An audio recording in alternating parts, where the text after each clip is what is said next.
This podcast is brought to you by the Alien Soda Company, your connection to pop culture and paranormal themed merch.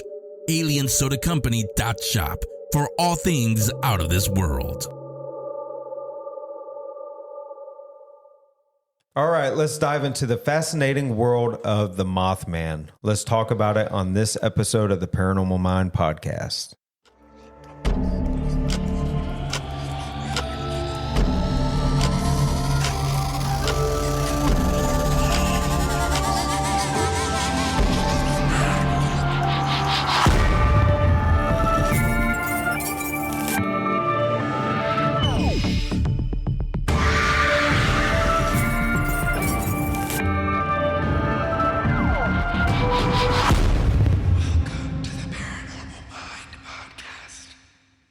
All right, what's up, everybody? Welcome to the Paranormal Mind podcast. Thank you so much, everybody. Yeah, thank you so much for listening and joining us. We talk about it all the time, but you're all on this journey with us, and we really appreciate you tuning in week after week. So, good? Man, we're just trudging along, you know? So real quick, if you haven't joined our Patreon, join our Patreon, patreon.com/searchersbelieve. We're trying to get to 100 Patreon members, and then we're going to do that all-expensive paid trip to come investigate with us at a haunted location. All expensive. All expensive. Did I say all expensive? You did, but it's fine. It's true. It is true. All expensive, but all expense paid. But I was right the first time. It's going to be very expensive, but you know what? It's worth it. For us, not for you. Right. Yeah. It won't be expensive for you at all. Right. So, but you know, I get feedback all the time. I know you guys do too. I wish y'all were closer. I wish you were on the West Coast. Nobody's ever said that to me. Really? It's because you're not on social media ever. Yeah, that's true. Maybe or that's I wish I had. I wish I had the money. That's what it is. Sure. Go with that. Or I wish I had the money to attend one of your events. But with this, if you sign up for the $25 a month tier, that's like $300 for the year. You know, this trip is going to be you'd be paying for 4 years to equal what this trip is going to be anyway. Oh, yeah. So it's well worth the money, but it's something where we want to give back to all of you and we want to do something. So we're going to do these drawings twice a year. And then if we get to like 200 Patreon members, we'll add another trip in because these trips take a lot of planning. They take a lot of money. So we got to kind of space it out a little bit to make sure that it makes sense and make sure that everything is good. And on top of these trips, we are always doing live streams. We're filming for our YouTube series. Doing behind the scenes stuff. Convention. Recording the podcast.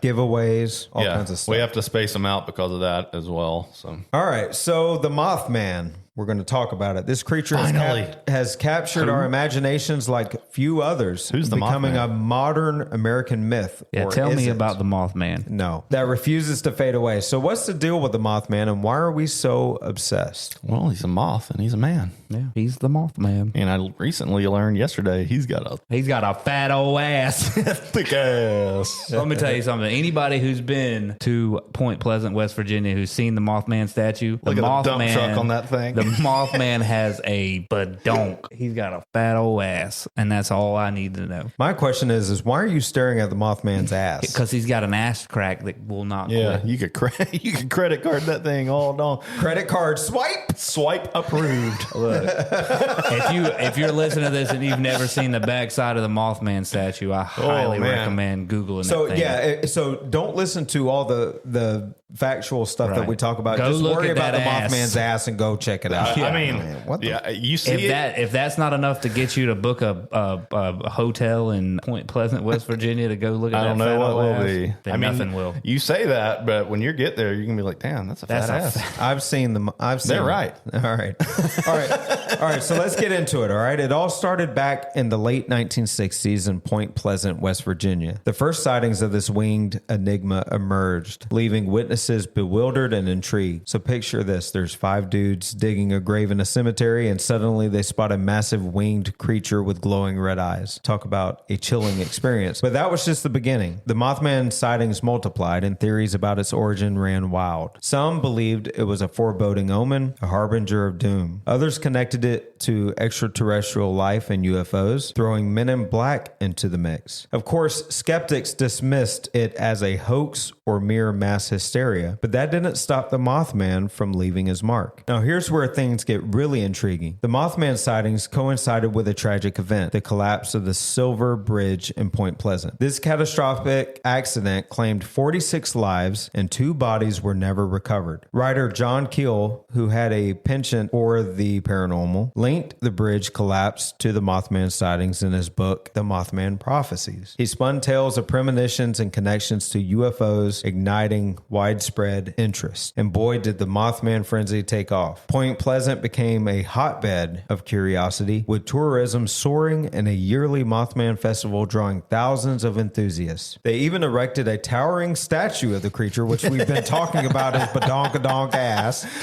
embracing their menace and turning it into profit. It's amazing. The Mothman's influence expanded beyond West Virginia, too, with alleged sightings popping up worldwide. Some folks claimed it was present at Chernobyl and even during the 9/11 attacks. Now, let's tackle the burning question. Is the Mothman real? Yes. Or is Yes. it just a figment of our collective imagination? No, Well, there are a few plausible explanations. that is real. Early reports describe the Mothman as bird-like, with its fiery red eyes as a focal point. Some scientists suggested it could be a large heron or a sandhill crane, possibly mutated by the toxins from the nearby TNT, TNT, area. Hell yeah. That'd be even cooler. Another contender could be owls with their surprising wingspans and eerie red eyes. And we talked about this before with dude. Oh, the no. UFO Aliens, sightings, yeah. the aliens, the same thing with those owls are some freaky shit, If you've- especially at night. Hey, if you've never seen a baby owl, look it up. Look it up. terrifying. It's an alien.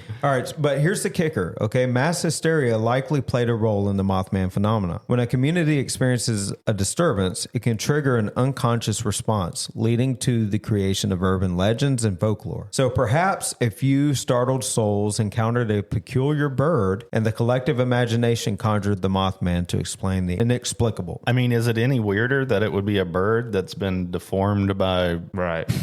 Yeah, that's still pretty crazy. I mean, that's likely where still- Mothman came from. here's if the we're thing, being but honest. why are That's we- still well- a cryptid? Right, right. But why are we still captivated by the Mothman after all these years? It's the allure of a good mystery. Oh, it's that fat ass. We or that fat ass. We love it. We love exploring. We love exploring the shadows, indulging in speculation, and embracing the unknown. Folklore and legends have a way of enchanting us because they tap into our innate desire for entertainment and wonder. I'm chinning, all right? So whether the Mothman, you're like a little kid. So whether the Mothman is genuinely an entity or a product of our imaginations, one thing's for sure: it has secured its space in our cultural tapestry, forever intriguing and leaving us with a sense of wonder. And hey, maybe that's precisely what the Mothman wants us to think. For sure. Ray and Josh too. I know y'all know a lot about the Mothman. Is there anything interesting about the Mothman you want to talk about? Richard Gere was in the movie. Okay, That's all I got. That is not where I thought it was going. He but, actually you know. played John Keel in the movie The Mothman Prophecies, which was one of the movies as a kid that creeped me out. Oh yeah, It's a It good was a movie. good movie, yeah. It's a good movie. But yeah, and I firmly believe that the Mothman was probably just there to warn them that the bridge was going to collapse of like shoddy. What do they call those? Harbingers? Harbinger. yeah, of like a doom. sign. Yeah. Yeah. He's an omen. But okay, even if there was a warning and this Mothman was there to warn, what do you think it is? Like, what do you, other than just calling him the Mothman, what do you just think he's some heavenly creature He's that an came angel. down? An angel, maybe? Yeah. I don't know. I think he's probably some mutation that came from that area of some animal person. Well, hold up. So we jump from, oh, it's an angel. an Nah, it's some angel. mutated Yeah, bird. it's some freak. That's opposite end of the spectrum. Okay. Okay. As some mutated crane. I have two things to say. First, 46 people died on that, and they only And 2 of them were not recovered. Two of them were That's never pretty found. impressive, though. Yeah. Not being able to find only 2 out of 46, because a lot more than that fell in the water. They had to have. The bridge was full whenever it collapsed. Yeah, so Because in fact, like Kudos. when you go to Point Pleasant, where I stayed,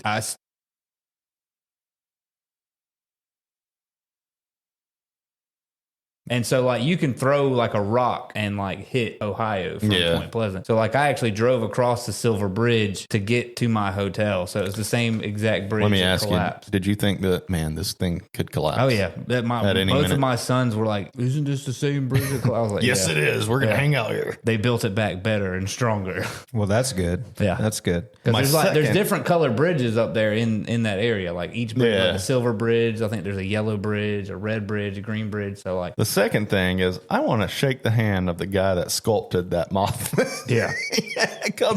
You're still about that ass, aren't you? He's been a good amount of time detailing that ass. Or maybe you like spent a lot of time like looking at the ass. But the town really embraced the Mothman after everything happened. I mean, the museum's there, the statue's there. They embrace something. Yeah, and I mean, and it's crazy too because not even 2 hours away, there's another like super famous cryptid, the Flatwoods monster. Yep.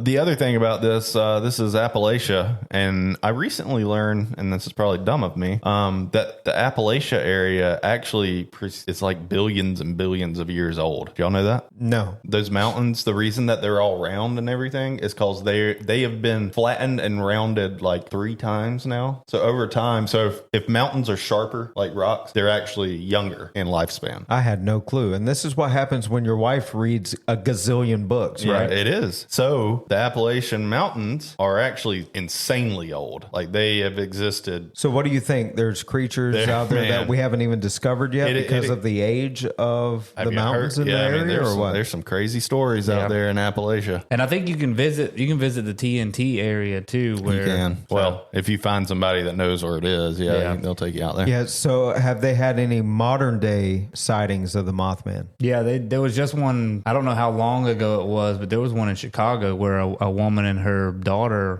saw the Mothman flying over wasn't that long ago. O'Hare Airport, Chicago. So was there any incident that happened shortly before or after? I can't remember. Not sure. Maybe. Because if the Mothman is like a harbinger or like, to warn, right? Wouldn't that coincide with that? Yeah. And if you're only seeing it fly around, this takes, if he's a harbinger of doom, then you go back to like sirens and stuff like that. Yeah. They also fall in that same category, which I think is pretty cool. So honestly, I know, Ray, you were saying, angel or whatever. Do you honestly believe it's like an angel? No. So what are your thoughts? I mean, honestly, it's either. And why don't you think it's an angel? Because you don't believe in. I mean, send me an angel. Well, because if you look at like what a biblical angel looks like, that's horrifying. It's fucking terrifying. Yeah, but the Mothman. Be not afraid. Look, the Mothman from accounts is not like the statue with the badonk ass either. Yes, like it is. it's a freaky looking thing. Still, right. It's like the creeper from Jeepers Creepers. Yeah, dude. Which is also based off of like some true stuff as well. Yep. Yeah. So, I mean, if it's not an angel and if it has intelligence to actually warn people of like, that's doom, if you believe that it was there to warn and it wasn't just coincidental. Or was there and caused it. Yeah. That's what I'm going to believe, that he's a harbinger of doom, because I think that's cool. Yeah. He either warned them that the bridge was going to collapse. He caused the bridge to collapse. Or he just shows up. It just happened. It just happened at the same time. And why do you think the story has continued on? You think it's just because of our fascination with the unexplained? I think because anytime there's a catastrophe, there's going to be the people who believe that it was an act of God. There's going to be the people that think it was just a terrible accident, and then there's going to be people that want to stick something paranormal or something strange with it. And it just so happened that a couple days before this bridge collapsed, there's 2 teenagers that saw it, and then the guys digging the grave saw it. I mean, multiple people saw it over the span of like a week before the bridge collapsed. Maybe something that falls like in the realm of like Angel of Death or Grim Reaper or something like that shows up because people are going to die. Oh, that's a good point too. Yeah, because you know how strong those wings would have had to have been if it had been like a 7-foot tall like man flying around. Yeah, for sure. I mean, it would have had to have some ungodly wings attached to it, especially to carry that ass. Jeez. Oh my God. These podcasts always take a turn. Like we have Josh over here, freaky Josh, drooling over a cryptid's ass. Like, and then Ray talking about the ass crack of the ass. I mean, the thing is, somebody, when they sculpted that thing, they spent a fair amount of time on that ass. That thing is detailed. It is. Have you never seen it? I've seen it, but I mean, I'm not talking about it for 20 minutes. Well, the fact that you're not amazed by it worries me.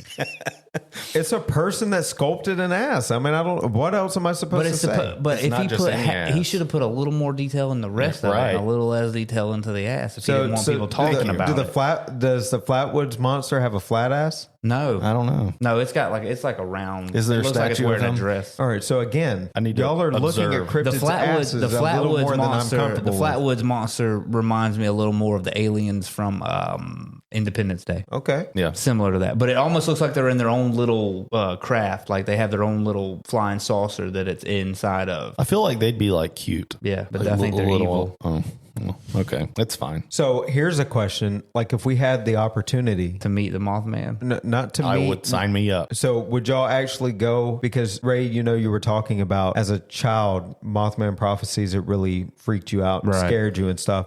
Would you have some hesitation if we had the opportunity to investigate in an area where a Mothman was sighted? No, because ghosts freaked me out as a kid too, and now look at us.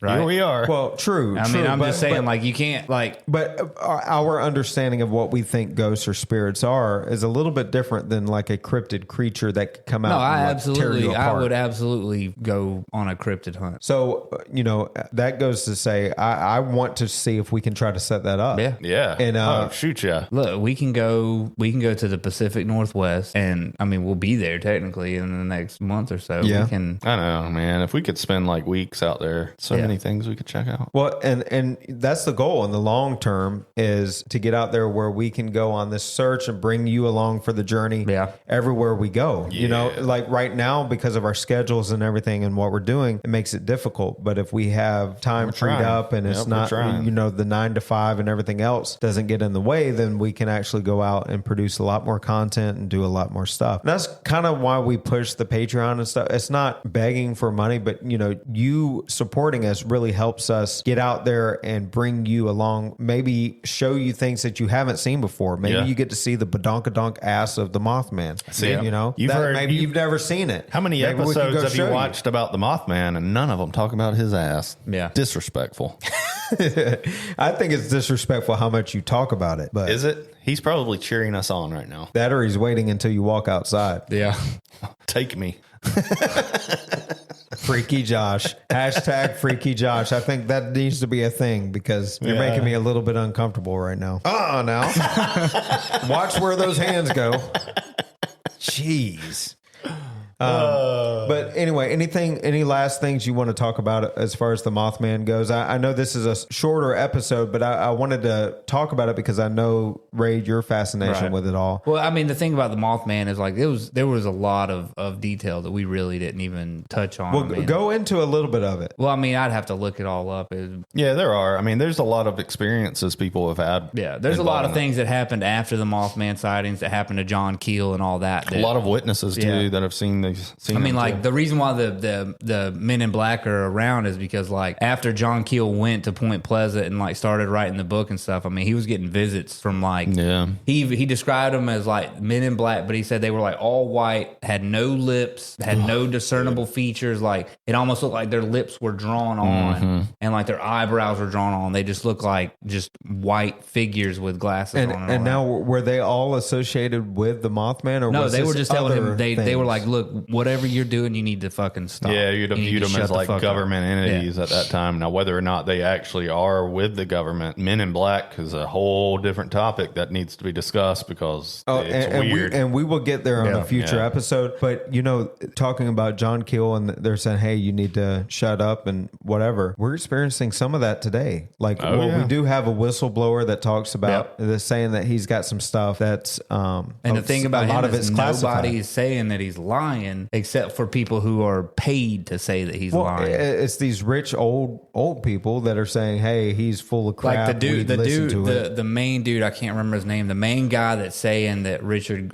was it Gresh? Richard Grosh? David Crush, yeah. or Grush, whatever his name is. But the main guy that's saying that everything he's saying is a lie is like a well-known anti-UFO. Like he goes to the anti-UFO conventions and speaks. So like if you're that adamant where you actually go out of your way, you become equally non-credible at that point. Yeah. That's the problem with stuff is like you can't just shut down everything all the time. When you think about these whistleblowers too, like there's a lot of them that it costs them a lot. It costs them their livelihood. It costs them their comfort. I mean, we talk about it all the time with Travis Walton. Look at what it did to him after his experience. I mean, okay, say we leave this studio and you see an UFO, and better yet, you even film it and it looks detailed. You would still question whether or not you want to release that publicly because you're going to get crucified for it, basically. Well, yeah, and they're going to tell you that it's fake, it's too detailed. There's nothing you could do to make them. And not to mention, like, if it is real, the government's going to come talk. They're going to have a little chit chat with you too. So you're going to get harassed from everybody, from people who want to believe, from people who don't want to believe, and for the people who don't want anybody to know. Well, you know, there was I can't remember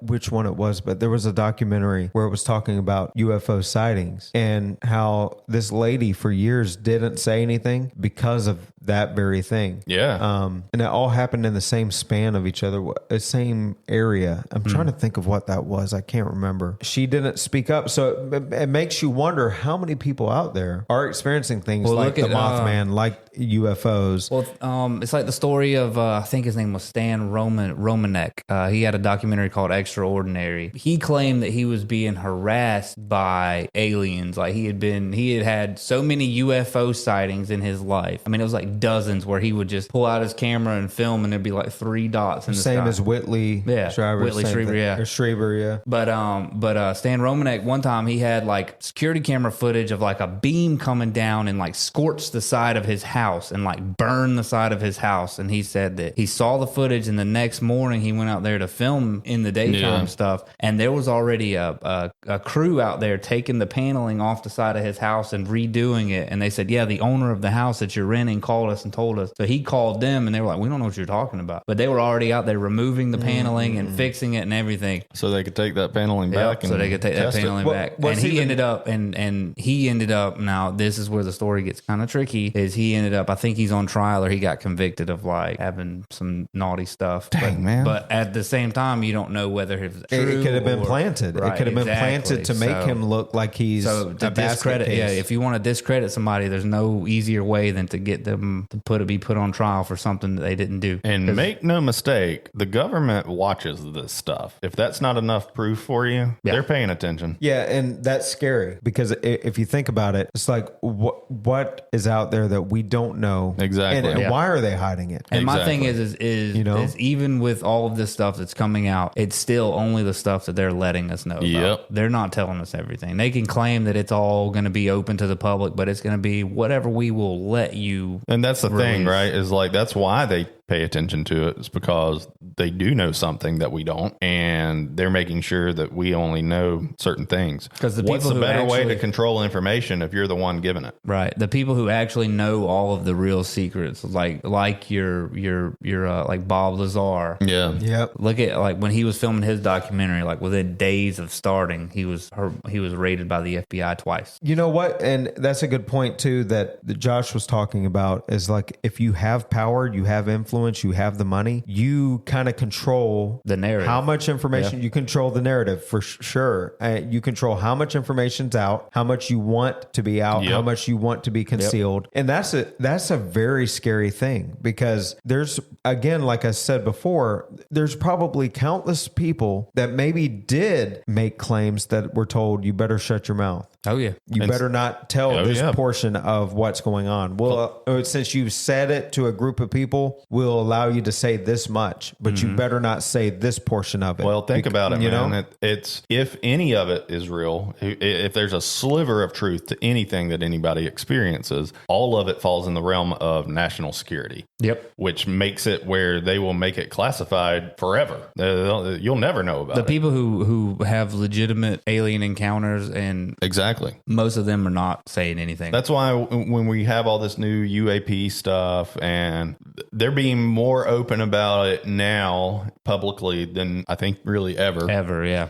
At the same time, though, what are they gonna tell us? But do you think they're doing that to kind of condition us to where Yes. once they do Yeah, release of information, course. Absolutely. we're Of kind of course. used to This what? is But at the the- same time, they're not gonna. What are they gonna tell you? Yeah. Well, here's the thing. I think the reason why they're allowing some of this stuff to come out now is because of social media, the age of social media. If they don't control the narrative, it's going to come out. Well, one way or right. the other. And it's a lot harder to hide it. Yeah. Because you have people with cell phones now that have high tech cameras that anything that they see out in the skies or otherwise, they can record it and post it within seconds. Now it's harder to control their narrative. So I think that's why they're allowing bits and pieces of information to come out. Because eventually somebody is going to see something that is going to match up with something that's already existing, that is under classified documentation and a part of our national security. Because think about it, if we're trying to reverse engineer any of this stuff and gain new technology, that is dangerous for us to let the world know about, right? Well, yeah, especially other countries if they're Exactly. listening. Yep. Exactly. Yep. So when in an age of social media where everybody knows everything and it's at their fingertips, you have to be able to control that narrative. If you don't say anything, that's not the way to go. Yeah. Well, and then we go to the flip side. We talk about the Mothman again. You have a lot of people talking about it in an area, and it's a huge fucking deal. Imagine in the entire world talking about the same thing. I think all of our focus being on that, you're going to have, it's going to be an out of control situation. Exactly. So right now it's fitting its own narrative, and coincidentally enough, you can kind of just let it ride, even if it is real. Yeah. Where it is. But imagine if that same kind of attention went globally. If it's globally, it's all over. That they won't be able to control. Right. Because there's other countries at play. There's other, what the hell was that? I have no idea. I heard it, but I don't know what it is. If it's globally, you have all these countries, everything like that. And then governments of those countries, it's game over. Like, who knows what would happen next. Yeah. But anyway, thank you for listening to this episode of the podcast. It was pretty cool to talk about Mothman and everything else. Make sure that you check out our sponsors, aliensodacompany.shop, for everything out of this world, coffee mugs, all kinds of cool merch, shirts, mouse pads. There's a really cool, there's a ton of mouse pad. I mean, we're not even mentioning everything. There's a ton of selections. You have stuff. to go check it out. They have Anything all you kinds of want. stuff. aliensodacompany.shop. Go check them out. Use code SEARCHERS for 10% off every time that you order there. Go show your support. They really allow us to do what we love, and we really appreciate them. So aliensodacompany.shop. And thank you for listening to this episode of the Paranormal Mind podcast. And until the next one, searchers out. See you. See you guys.